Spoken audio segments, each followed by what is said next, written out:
she demonstrated a keen spirit of adventure. She affiliated with the Explorers Club based in New York City and established in 1904, which served as a meeting venue for explorers and scientists internationally. Doris carried the Explorers Club flag on 3 expeditions, which she co-led in Ecuador, searching for possible cures for cancer. She also carried the Explorers Club flag to Peru for 2 expeditions in the Peruvian rainforests and did research in 17 rainforests in different parts of the world. She has interviewed over 3,000 highly successful people and written and published 8 books about these outstanding individuals. Her books are in print and available through her website. Her latest is Visionaries Change the World. She has had an extraordinary career in television, producing a number of series and specials, as well as being interviewed on television, being a keynote speaker, and university professor, along with writing and publishing books and conducting scientific research. Please join me in welcoming our speaker, Dr. Doris Lee McCoy. It's exciting to be able to share some of these interesting stories with you all. What the president of Stanford University was saying, this is a pivotal moment in humanity's history, a time when we have the potential to make transformational leaps into our understanding of many global challenges. Tonight, I will be sharing with you some comments from John Glenn and James Cameron, you know, Titanic and the Avatar, President Clinton, and one of my favorites is Sandra Day O'Connor. So I'll be talking about those people today. This book is actually dedicated to 4 people. One was Princess Diana, and as you all remember, she was very strong about getting rid of the landmines. Joan Kroc, who started 2 Institute for Peace and Justice, and then Nelson Mandela. And I'll be showing you a picture of him in a little while, which probably will be legendary because obviously he's gone up with the great creator. And then there's Oprah Winfrey. This evening, we will also be talking about a country called Bhutan, which is high in the Himalayas. It's the 8th happiest place on earth, and yet we are the 23rd. In Bhutan, the average person makes just $1,150 a year, and yet they think they're the happiest place on earth.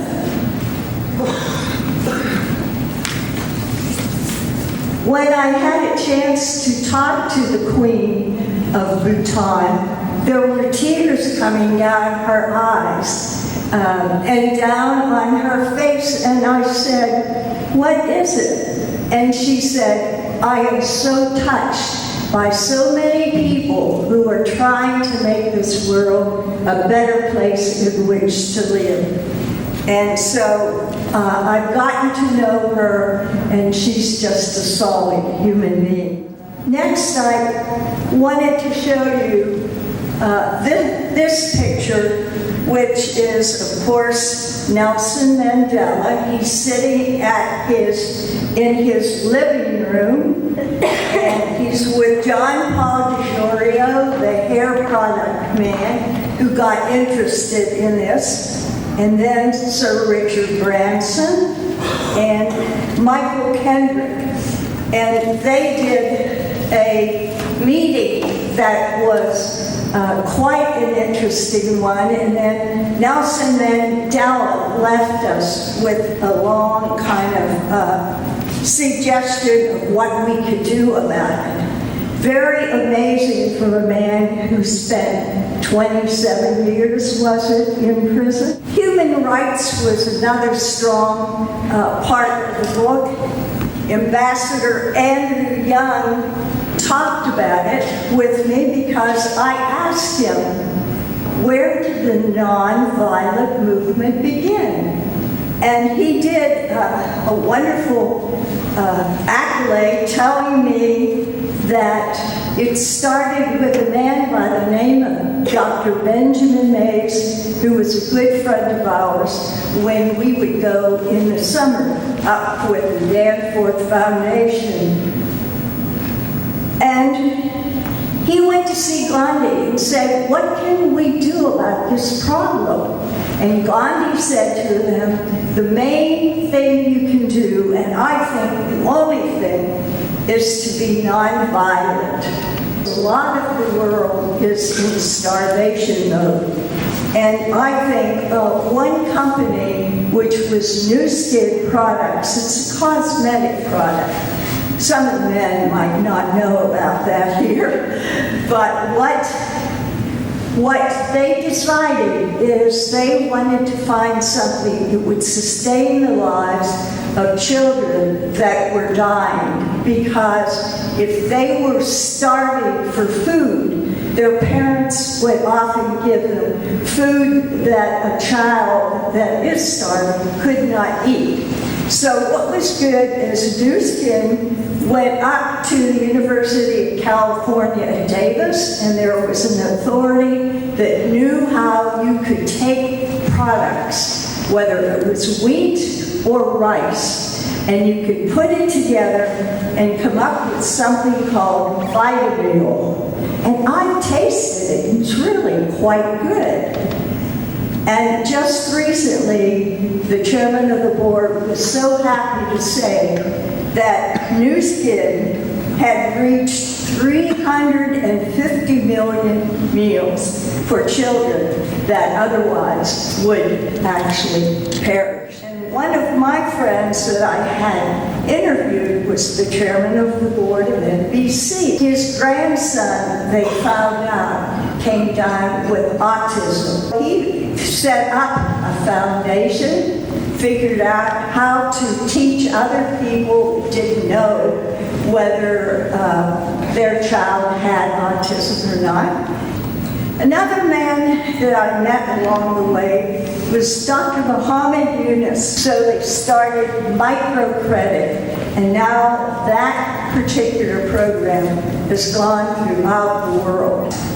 Well, one of the places that was, to me, in a way, at least at first, frightening, was when I had a chance to talk to Jim Fowler. Remember Wild Kingdom?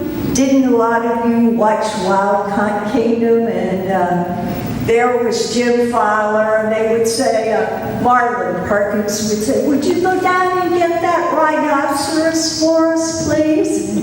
And Jim would do it. Well, I was doing an interview with him in New Orleans, and I had just asked him questions about endangered species when I could feel some funny thing on my foot.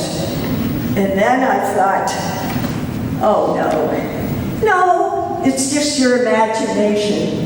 And then it still continued, and I made a terrible mistake. I looked down, and there was right below me, coming through my feet, 150-pound, 12-foot python.